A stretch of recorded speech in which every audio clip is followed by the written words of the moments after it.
Hey everyone, welcome back to another video. So in today's video, we're going to compare two of the most popular vanilla maps. If you guys would like this to be a series where we can compare other maps in the future, let me know and drop the maps that you'd like me to compare. And let's get started. So in today's video, we're going to compare Washington and PEI. So both of these maps are actually medium-sized maps. The first map we're going to talk about is Washington. So Washington does have a lot of different military areas. First of all, the main military area is Olympia Military Base, which is the main military base. Then in Seattle, there is a smaller military area where a mega zombie can spawn. You can get loot from the bottom and also from above. There's a few high-tier military nodes over there and military zombies. There's also the crashed helicopter over here where you would be able to get yourself a mega zombie spawn as well. There's a few high tier military location spawns too, and a few zombies as well.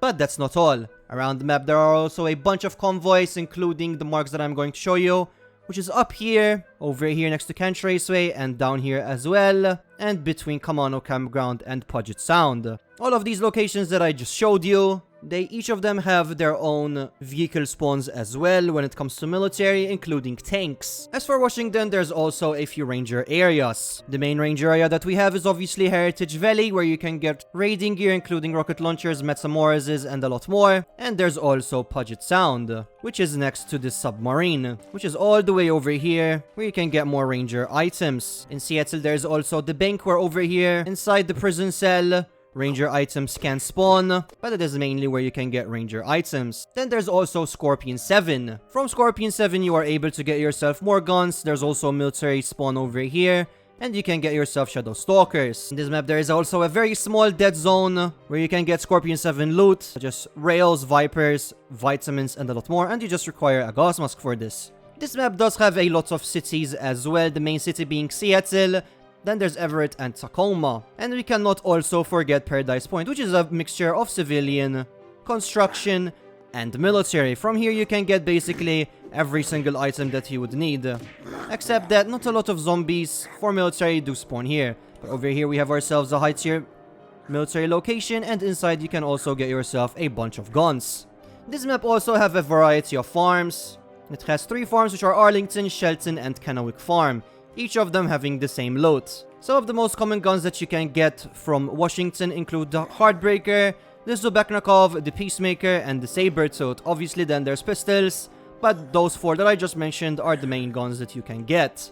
Me personally, I do think that Washington is one of the best vanilla maps that we have, if not the best. And I do think that a lot of you guys would probably agree with me on this, since this map is absolutely amazing. Then there's also a bunch of other locations that you can explore, including the raceway, the island, and the campgrounds. So the next map we're going to go over is PEI, which is also a medium-sized map as we mentioned earlier. So starting off with the military bases, this map only has 2 military spots, which is Summerside Military Base and Confederation Bridge. Unlike Washington, the only military area is just these 2 areas, which obviously means that it's quite harder to get military loot. Both of them do have mega zombie spawns as well, and you can get basically all military loot from these 2 locations.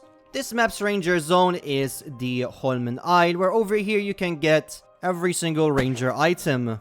The items are very similar to Washington, meaning that you can get Zubek, Sniper Skias, rocket launchers, and Metamorases. Another interesting location that a lot of people go to, especially at the start, is at the prison. For some reason, a lot of people do come here mainly to get a shotgun, because shotguns are very OP in this map. And the only place that you can get it is from O'Leary Prison. Then also, this map does have a lot of cities, the main city being Stratford, but there's also Charlottetown and Montague, and also Albertson. Their loot is very similar to one another. From Stratford and from Charlottetown, you can also get mechanical items. Montague is probably the worst one that you can get, but in Albertson, there is a small bank where you can also get a few ranger items. This map also has a bunch of farms. There's Wellington Farm, Tignish Farm, Woodshire Farm, and Fernwood Farm, having 4 farms. And there's also a campground being Source Campground, and also Kensington Campground. I do feel like on this side of the map, from Charlottetown to its right, there's basically no reason to go to. In terms of loot, it's very, very unimportant loot, so I feel like that side of the map is completely useless. Except from Corton Isle, you can get yourself a plane. So I do feel like the left side of the map, Confederation, Summerside, Albertson, Charlottetown, and Holman you can get basically everything that you want to progress this map. So its main weapons on this map from military, you can get yourself a maple strike. You can also get yourself the Zubeknikov from ranger locations. So I feel like the maple strike is obviously better than the heartbreaker. So using maple strike is easier than a heartbreaker in my opinion. So I do think that the Washington is a better map in my opinion. I feel like it is much more fun to play. The loot is more diverse. And it is a better map in general. Let me know what you guys think of these maps. Let me know if you guys agree with me or not. I did put a poll and currently the results are showing now. And I will see you guys in the next one. Bye.